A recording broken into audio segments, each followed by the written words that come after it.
I am standing next to the historic landmark where Dana professed her love to Rachel. I don't know what I'm doing. Welcome back to 31 for 31, where I am out in the middle of nowhere freezing to death, trying to get shots for the little intros. This year got out of hand because every single trilogy that could have been picked basically was picked. So this is actually more like, I didn't do the math count, it's more like 45 or 47 for 31. We have a lot of movies to talk about this year, but if you don't know what this is a thing I do yearly on my channel. I don't know how the audio is going to sound. I didn't bring my wireless mics for some dumb reason, so I'm using the shotgun. So we'll see. But you got the echo of the tunnel behind me as well. But yeah, so if you don't know what this is where I talk about 31 movies out of my movie collection that I haven't seen and review them in 31 days. Considering this is November 27th of filming this, we shall see if I can actually get it done in the month of December. I hope so. Why am I like Coach Heinzing this? I don't even know if the camera's picking this up, to be honest with you.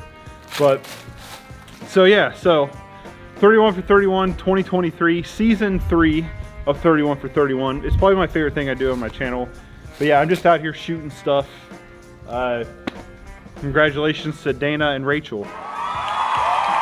The first film for this year's 31 for 31 is Halloween Pussy Trap Kill Kill. What a title. This was a movie I picked up a few years ago from the rhythm section in Gatlinburg, Tennessee while on vacation. I've never heard of the film, but I saw on the cover that Dave Mustaine from Megadeth did a voiceover, so I was like, okay. Hello, me.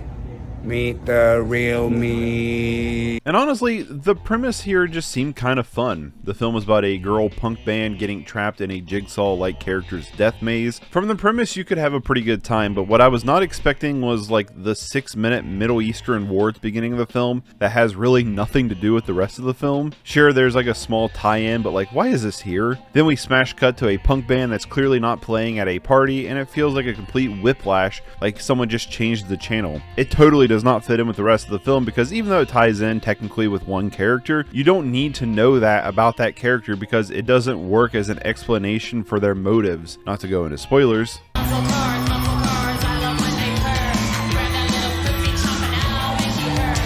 What was that? That was terrible. The dialogue is awful. Not only is the actual writing bad, but it just doesn't feel like a real conversation. Excuse me? Thank you. You're just the type I'm looking for. Don't think I won't kick your cripple ass right now, man. Every time I hear Dave Mustaine speak, I feel like a guitar solo is about to kick in. We're fucking fucked! Correct. The walls are unescapable.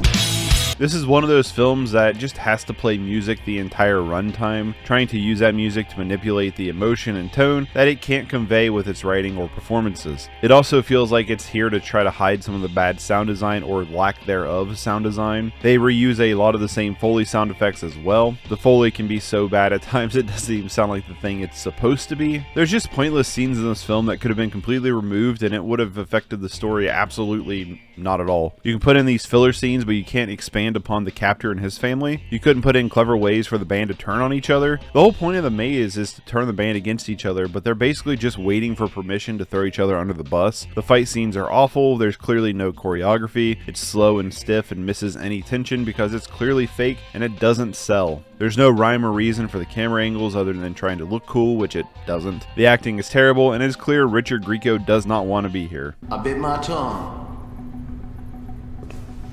This is what we call Mexican standoff. Also, the voice just randomly changes for the Jigsaw guy. Honestly, I didn't go into this one with a lot of hope. I was just wanting something kind of cheesy and fun, but what I got here was just a mess of a movie that provided little to nothing for me. What a way to start off 31 for 31, then with a 1 out of 10. This is a 1 out of 10 for me. You can watch this one on Tubi if you want to, but for me, this one is going in the sell pile. Kobe. The real me.